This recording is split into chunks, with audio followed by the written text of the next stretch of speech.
procedure for donning of level C and D PPE for our EMS calls. The overview on this particular presentation is that we're just talking about donning of the N95 mask as well as the Level C PPE. There'll be a separate presentation on doffing and decon issues. The N95 respirator mask is very simply placed by following these directions, and these are CDC and manufacturer recommended directions. The idea is that you're going to get the foam on the bridge of your nose and under the bottom of your chin, and then pull the straps around. So you basically hold the mask in your hand, seat it on your face, and then place the straps. The other key point here is to gently press the molding on the form of your nose, kind of with both hands, a couple of fingers from both hands working on both sides of your nose, rather than just reaching up and pinching it. And then try to do a seal check as best you can. And I think that it's important for us to realize that the mask seal in an N95 is what makes the N95 have its efficiency. And if we have a poor mask seal, we're going to have poor efficiency. As far as Level C PPE in general, there are multiple steps here. They have 2 or 3 screens that show this.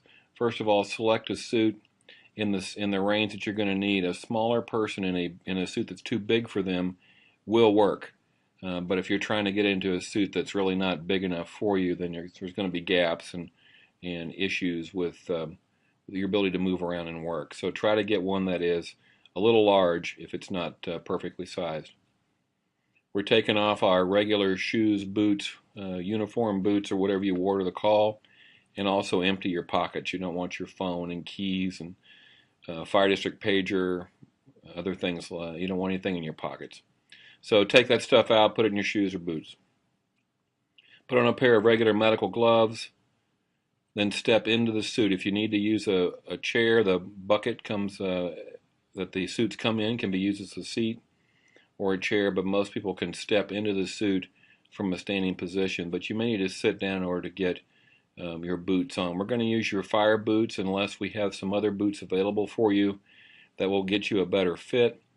The concern is that our fire boots, while they are much more expensive as well, but our fire boots fit nice and snug on purpose, and when we try to put a Level C suit in there, that you get a kind of an unsafe fit. And so we're going to try to use some inexpensive gum boots, $10 or $15 more or less disposable boots, if we can get a decent fit there. If not, you'll have to continue to use your fire gloves. Then we're going to also use an outer glove with a longer cuff. It's also a thicker glove, but it has a longer cuff. So once you've got the suit on, boots on, put the outer glove on, and then we're going to tape around the seam there. Good idea to leave a removal tab anytime you're taping something like this. So just bend over the end of it just a bit.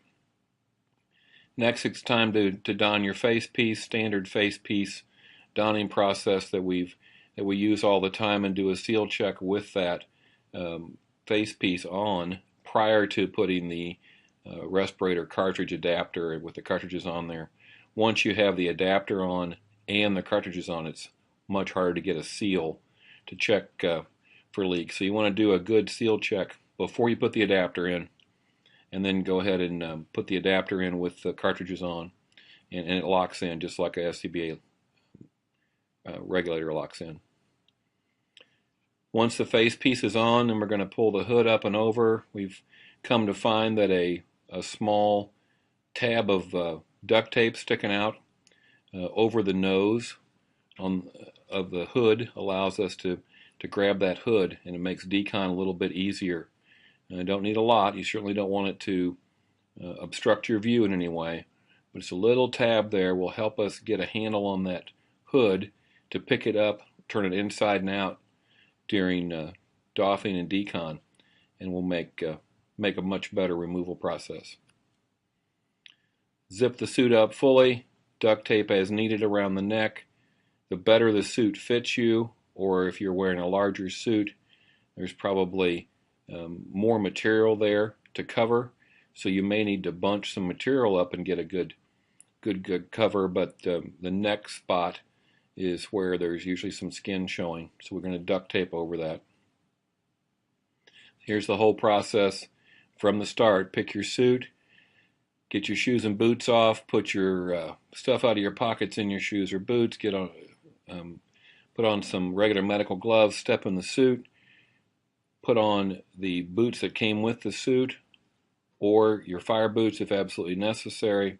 Get your outer glove on, tape that, leave a removal tab anytime you're taping any of this stuff. Get your respirator on, seal check it, then lock in the respirator cartridges. Pull the hood up and over, leave a tab over your nose on that, and then zip the suit up completely and tape your neck opening as needed.